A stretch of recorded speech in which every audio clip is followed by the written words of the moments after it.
There is a wrong way to buy gold, and there is a wrong place to buy gold. So you definitely do not want to buy from dealers who sell gold in this way or at this place. I'll explain more as we explore.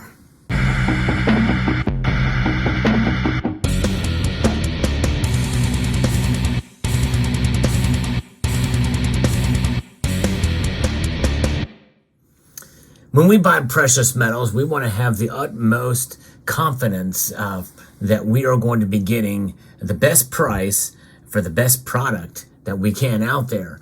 That means we have to have faith in the dealers from which we make our purchases. But nonetheless, there are others that aren't so honest and trustworthy.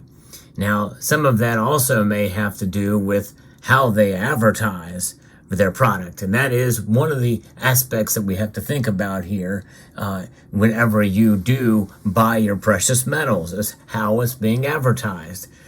Most of the major dealers that we deal with in this community are online precious metals dealers who most of their marketing is done through email when you sign up or when you make a purchase, or through social media channels, and other forms of advertising that don't involve an exuberant budget in order to make happen, because that's essentially part of the problem. Is some of these companies have huge advertising budgets and they've got to recoup those costs. So that's right, you've guessed it. You do not want to buy gold and silver from companies who advertise on television or radio. And that is a red flag right there, because what is going on? They could be legitimate companies, but they're going to be charging a whole lot, and they're going to be marketing their wares in a very different way than somebody like APMEX or Monument Metals or Bold Precious Metals or some of these other companies do that we have come to know in this community. But you very well may be new to stacking gold and silver, and you're coming to this channel. And I'm talking about gold specifically because that requires quite a larger chunk of change. And by the way, if you're a silver stacker, you may be enticed with buying gold and getting free silver as a result of doing it. But you have to think about it. There's always a catch with everything. I'm going to be referencing in part a piece here from the Erie Times News by David Bruce. It talks a little bit about this. It's almost impossible to escape the commercials if you're listening to talk radio or watching one of the political TV channels. In fact, it's moved even beyond those programs where you're seeing some of these ads for these gold companies. A spokesperson, often a veteran actor or game show host, urges you to buy gold as a protection against inflation. They point out that the price of gold has risen dramatically, and it surely has. In fact, in this piece, he says in April 2001, it was about $260. It sounds about right. Of course, we know that it's up much higher than that now. It's about $1,940 as I record this video. And while $260 in cash from 2001 has decreased in buying power to about $148. And that is definitely true. Some of the more inflammatory commercials scare viewers with predictions of a worldwide catastrophe and economic meltdown, where precious metals are the only remaining investment. They're also the ones who scam customers by charging 2, 3, or even 4 times the value of the gold and silver they sell. And that is where you got to really be wary. And you've got to do your own due diligence and research. You should not buy out of emotion. And a lot of these times, these ads, they operate under emotion. Like if you call within the next 1 hour or 2 hours or next 5 minutes, they have a clock ticking down to entice you to buy. It's based off of emotion. But nonetheless, and the thing about the predictions of worldwide catastrophe and economic meltdown, well, those have been going forever and a day. In fact, we see it in this community too, that we're just right on the brink of it. And, things are not great right now with the economy. In fact, I posted a video recently just talking about that very thing. But the thing is, you have to be realistic, and you have to see and you have to understand that we really don't know the future. We really don't know what's going to happen with the economy.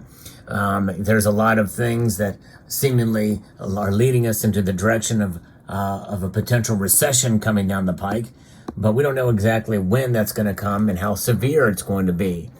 It certainly isn't looking good right now, that's for sure, as we continue to struggle with inflation, higher taxes, and a lot of other factors geopolitically that are at bay. But nonetheless, that does not mean you should put all of your money into precious metals, and especially a good chunk of change to buy gold.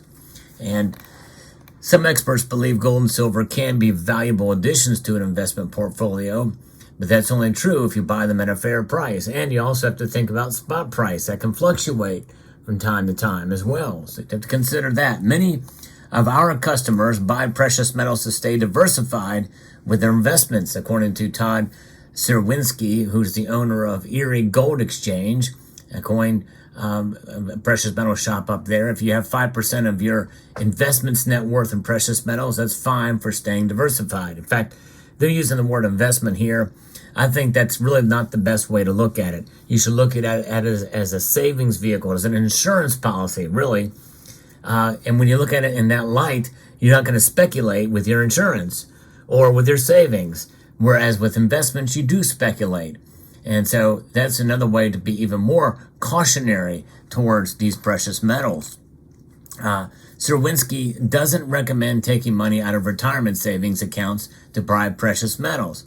I wish I would have listened to that advice before I did just that, because I myself had fallen victim to some of the strategies and some of the things that were being talked about at the beginning of my time in this community.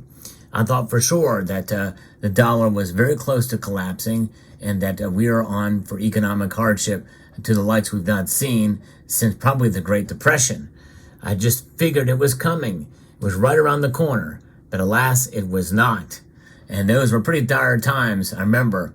But there's a lot of times where we think things are hopeless and things are going in a certain direction.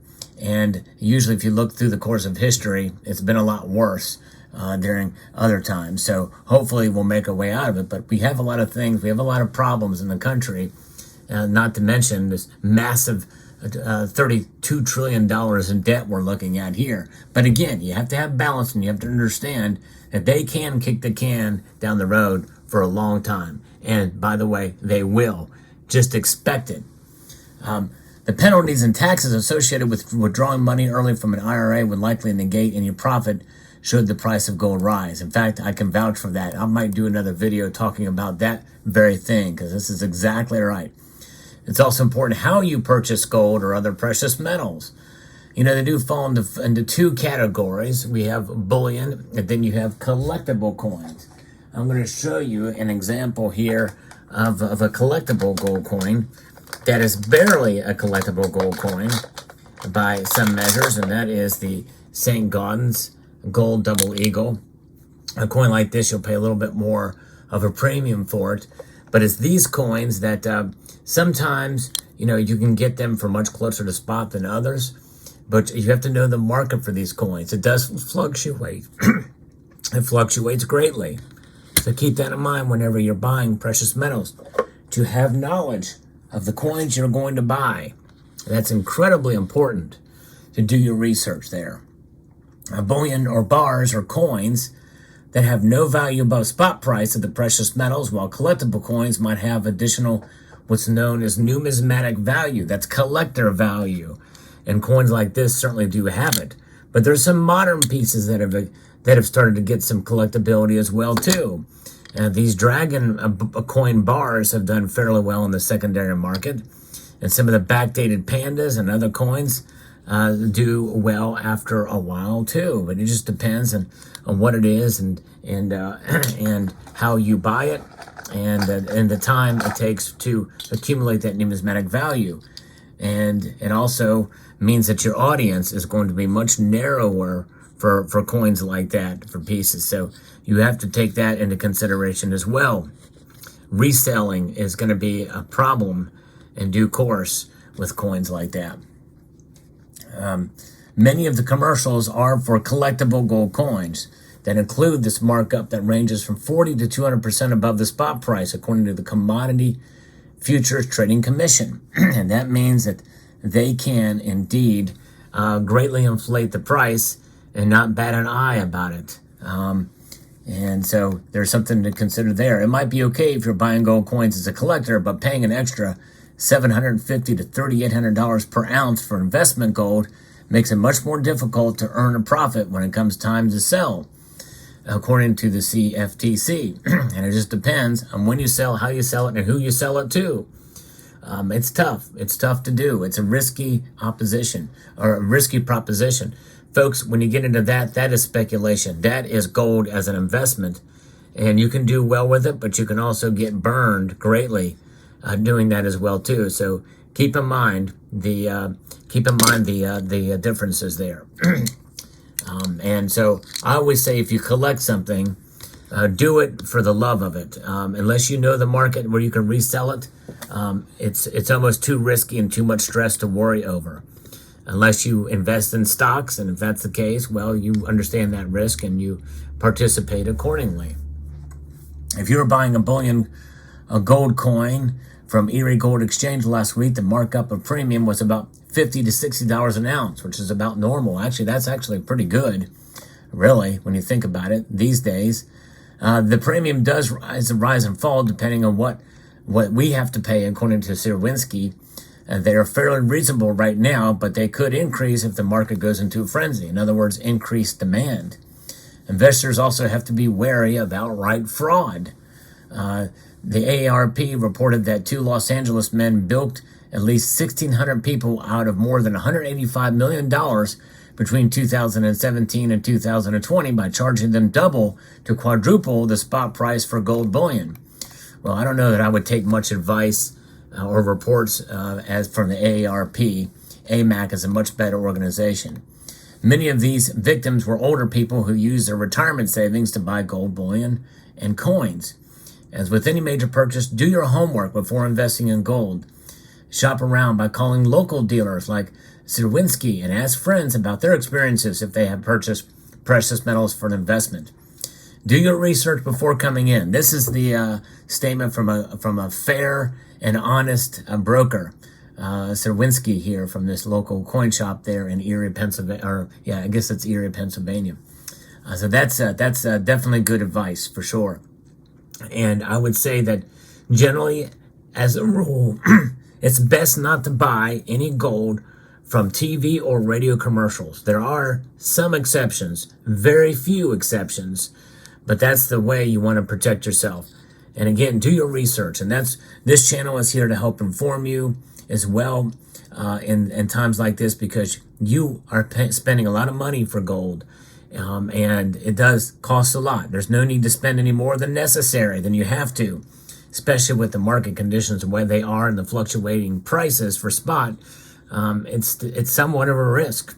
There is still somewhat of a risk buying even gold as the ultimate safe haven, even though its price fluctuates much less than other commodities, especially silver.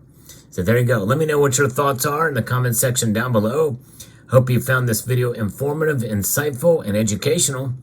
I'd like to extend a multitude of gratitude to each and every one of you for taking the time to watch, and to encourage you to please rate, share, comment, and subscribe.